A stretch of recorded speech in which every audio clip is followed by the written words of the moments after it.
জনজাতিদের সার্বিক উন্নয়নের পাশাপাশি অ্যাক্ট ইস্ট পলিসির মাধ্যমে অষ্টলক্ষ্মীর উত্তর পূর্বাঞ্চলের প্রভূত উন্নতি সাধনের উদ্যোগ গ্রহণ করেছেন প্রধানমন্ত্রী। শনিবার এডিসির সদর দপ্তর খুমলুঙ্গে খুম্পুই একাডেমি প্রাঙ্গণে আয়োজিত রাজ্যভিত্তিক জনজাতি গৌরব দিবস উদযাপন অনুষ্ঠানে বললেন মুখ্যমন্ত্রী। শনিবার 15 নভেম্বর ভগবান বিরসা মুন্ডার 150তম জন্মবার্ষিকী। এই দিনটিকে স্মরণে রাখতে প্রধানমন্ত্রী নরেন্দ্র মোদী গোটা দেশে জনজাতি গৌরব দিবস উদযাপনের জন্য ঘোষণা দিয়েছেন। জনজাতি গৌরব দিবস উদযাপন উপলক্ষে রাজ্যব্যাপী বিভিন্ন কর্মসূচি গ্রহণ করেছে রাজ্য সরকার। এর মূল রাজ্যভিত্তিক অনুষ্ঠানটি শনিবার অনুষ্ঠিত হয় এডিসির সদর দপ্তর খুমলুঙ্গের খুম্পুই একাডেমি এক প্রাঙ্গণে।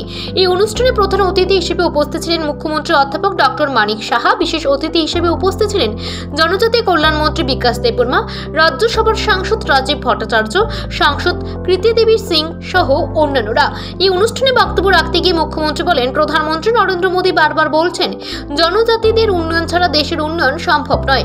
প্রধানমন্ত্রীর মার্গদর্শনে রাজ্য সরকারও এই কথা বলছে যে জনজাতিদের সার্বিক উন্নয়ন ব্যতীত রাজ্যের উন্নয়ন হবে না। প্রধানমন্ত্রী নরেন্দ্র মোদী জনজাতিদের উন্নয়নের জন্য বিভিন্ন কাজ করেছেন। মূলত অটল বিহারী বাজপেয়ী সরকারের সময় থেকেই জনজাতি কল্যাণ দপ্তর নামে একটি পৃথক দপ্তরের পথ চলা শুরু হয়। মুখ্যমন্ত্রী আরো বলেন, সাঁওতাল সংগ্রামী ভগবান বিরসা মুন্ডাকে কিংবদন্তি বলা হয়। স্বাধীনতা সংগ্রামে জনজাতিদের ভূমিকা সম্মান জানানো এবং জনজাতি অধ্যুষিত এলাকার আর্থ-সামাজিক মান উন্নয়নে গুরুত্ব দিতে প্রধানমন্ত্রী নরেন্দ্র মোদী বিরসা মুন্ডার জন্মদিনে জনজাতি গৌরব দিবস উদযাপনের সিদ্ধান্ত গ্রহণ করেছেন। এই দিনটি জনজাতি সম্প্রদায়ের জন্য একটি গৌরবময় ইতিহাস বলে মনে করেন মুখ্যমন্ত্রী।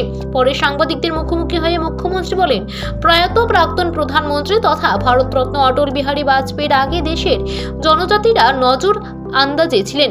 তিনি এসে জনজাতিদের জন্য পৃথক একটি দপ্তরের সূচনা করেন। জনজাতিদের উন্নয়নে সেদিন থেকেই এক নতুন অধ্যায়ের সূচনা হয়। পরবর্তী সময় বর্তমান প্রধানমন্ত্রী নরেন্দ্র মোদী জনজাতিদের সার্বিক উন্নয়নে একাধিক প্রকল্প ঘোষণা করেছেন।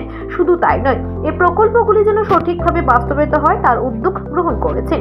তিনি উত্তর পূর্বাঞ্চলের উন্নয়নের জন্য ডোনার মন্ত্রণালয় নামে পৃথক একটি মন্ত্রণালয় চালু করেন প্রধানমন্ত্রী।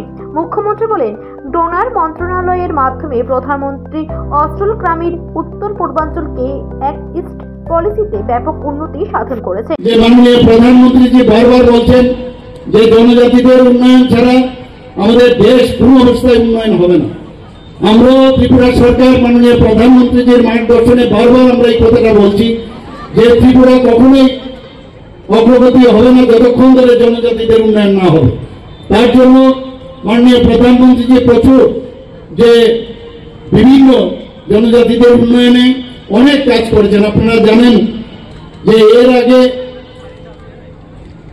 আমাদের যিনি অটল বিহারী বাজপেয়ী, যিনি ভারতরত্ন এবং আমাদের প্রাক্তন প্রধানমন্ত্রী, ওনার সময় যে আলাদা করে এই জনজাতিদের জন্য একটা ইউনিয়ন গভর্নমেন্টে একটা ডিপার্টমেন্ট আলাদা করে খোলা হয়। আমরা সেই জায়গা থেকে আজকে একের পর এক মাননীয় প্রধানমন্ত্রীজি বিভিন্ন যোজনা ঘোষণা করেছেন এবং শুধু ঘোষণা নয়, সেগুলোকে যাতে গ্রাউন্ডে সেগুলো কার্যকারী হয় সেই ব্যবস্থা উনি মনিটরিং করেন। প্রধানমন্ত্রী জনজাতি আদিবাসী নয়া মহা অভিযান আপনারা সবাই জানেন, যেটা PM জনমন, সেটা নভেম্বর 15 নভেম্বর 2024 সেটা লঞ্চ করা হয়েছে। তার যে মেইন উদ্দেশ্য সেগুলো হচ্ছে আমাদের যারা PG যারা আছেন, যারা ভালনারেবল ট্রাইবাল গ্রুপ, তাদের জন্য এই বিভিন্ন ধরনের এই ঘোষণা করা হয়েছে। বন্ধুগণ প্রচুর ঘোষণা করেছেন, আমি আর বিশেষ কিছু বলছি না। এখানে আজকের এই যে অনুষ্ঠান, সেই অনুষ্ঠান আমরা একটু বাদে অলরেডি মাননীয় প্রধানমন্ত্রী শুরু করেছেন, সেগুলো আমরা শুনবো ওনার কাছ থেকে। খুম্পুই একাডেমি প্রাঙ্গণের এই অনুষ্ঠানে প্রায় 1000 জনজাতি অংশের নৃত্যশিল্পীরা মামিতা নৃত্যে অংশগ্রহণ করে। এছাড়াও এই অনুষ্ঠানে বিভিন্ন জনজাতি গোষ্ঠীর ঐতিহ্যবাহী নৃত্য এবং সঙ্গীত পরিবেশন করা হয়। এডিসির সদর দপ্তর খুমলুঙ্গে এই ধরনের অনুষ্ঠান এই প্রথমবারের মতো আয়োজন করা হয়। Bureau report, Asian Times.